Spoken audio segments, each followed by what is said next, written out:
অনিমেষ যখন প্রমোশন পেয়ে বড় ফ্ল্যাটে এলো, মায়া ভেবেছিল এবার হয়তো নিজের জন্য এক চিলতে বারান্দা আর কিছু অপূর্ণ শখ পূরণ হবে। কিন্তু 65 বছর বয়সে এসে মায়াদেবী বুঝলেন বড় বাড়ি মানে বড় একাকিত্ব। সারাটা জীবন স্বামী, সন্তান আর সংসারের জন্যই করে গেলেন। নিজের ছবি আঁকার শখটা ধুলোবালি মাখা ট্রাঙ্কে বন্দি করে রেখে দিলেন। এখন ছেলে সায়ন আর বৌমা রিয়া দুজনেই কর্পোরেট চাকরিতে ব্যস্ত। নাতনি পিয়াসাকে স্কুলে পাঠানো থেকে শুরু করে রাতে খাবার টেবিল গোছানো, মায়াদেবী যেন সেই যান্ত্রিক ঘড়ির কাঁটা। একদিন বিকেলে ড্রয়িং রুমে বসে মায়াদেবী একটা পুরনো অ্যালবাম দেখছিলেন। সায়ন ঘরে ঢুকি বিরক্তির সুরে বলল, মা, এই পুরনো জঞ্জালগুলো কেন বের করেছো? ঘরটা অগোছালো লাগছে। আর শোনো, কাল আমাদের ক্লায়েন্ট ডিনার আছে বাড়িতে। মীনাক্ষী দিদি একা সামলাতে পারবে না, তুমি একটু রান্নাটা দেখো তো। মায়াদেবী ম্লান হেসে বললেন, সায়ন, কাল বিকেলে পাড়ার লাইব্রেরিটার পুনর্মিলন উৎসব আছে, আমায় যেতে বলেছে। সায়ন কথা কেড়ে নিয়ে বলল, উৎসব? এই বয়সে ওসব ভিড়ে গিয়ে শরীর খারাপ করবে। তার চেয়ে বাড়িতে থাকো, পিয়াসার ড্রয়িং টিচার আসবে, ওটাও দেখে নিও। তোমার নিজের তো আর আঁকা আঁকি নেই, নাতনিটা অন্তত শিখুক। মায়াদেবীর বুকের ভেতরটা মোচড় দিয়ে উঠল। তিনি যে একসময় আর্ট কলেজের গোল্ড মেডেলিস্ট ছিলেন, সেটা হয়তো এই বাড়ির দেওয়ালে টাঙানো ক্যালেন্ডারটাও ভুলে গেছে। মায়াদেবীর ছোটবেলার বন্ধু অতসী হঠাৎ একদিন বাড়িতে এসে হাজির।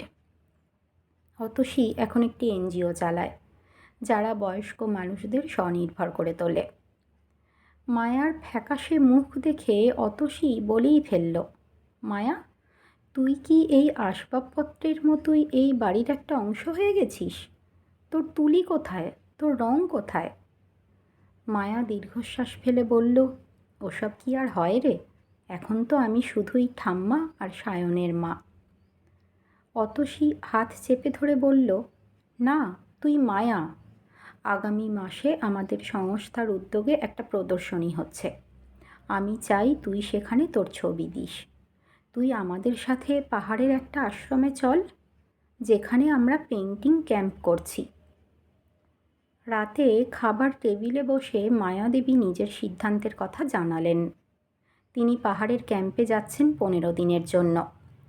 রিয়া অবাক হয়ে বলল, মা, আপনি চলে গেলে পিয়াসাকে কে দেখবে?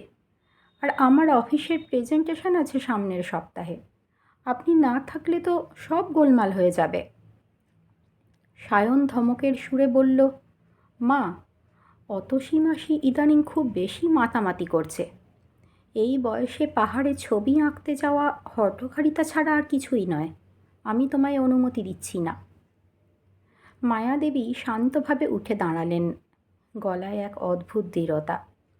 তিনি বললেন, সায়ন, এতদিন আমি তোমার অনুমতি নিয়ে চলেছি কারণ ভেবেছিলাম এ বাড়িতে আমার অধিকার আছে। কিন্তু আজ বুঝলাম এ বাড়িতে আমি শুধুই একজন অবৈতনিক পরিচারিকা। আমার নিজের কোনো সত্তা নেই। সায়ন চিৎকার করে বলল, যদি আজ এই বাড়ি থেকে বেরো, তবে মনে রেখো এই দরজার চাবি তোমার জন্য আর কোনো দিন খুলবে না। মায়াদেবী আলমারি থেকে নিজের ব্যাগে শুধু কয়েকটা কাপড় আর সেই ধুলোমাখা তুলিগুলো ভরে নিলেন। দরজার কাছে গিয়ে বললেন, এই বাড়িটা তোমার বাবা আমার নামে লিখে দিয়ে গিয়েছিলেন সায়ন। আমি তোমায় থাকতে দিয়েছি কারণ তুমি আমার ছেলে। কিন্তু আজ থেকে আমি আর মা বা ঠাম্মা হিসেবে নয়, নিজের নামে বাঁচতে চললাম। বাড়ির চাবি তোমার কাছেই থাক। ফেরার পর আমি ঠিক করব এ বাড়িতে কারা থাকবে আর কারা থাকবে না। বাইরে তখন ঝিরঝিরে বৃষ্টি। মায়াদেবী ছাতাটা মাথায় দিয়ে ট্যাক্সিতে উঠলেন। সায়ন আর রিয়া অবাক হয়ে দেখল, যে মানুষটাকে তারা অক্ষম ভেবেছিল, সেই মানুষটাই আজ এক পাহাড় সমান আত্মবিশ্বাস নিয়ে নিরুদ্দেশের পথে পা বাড়ালো।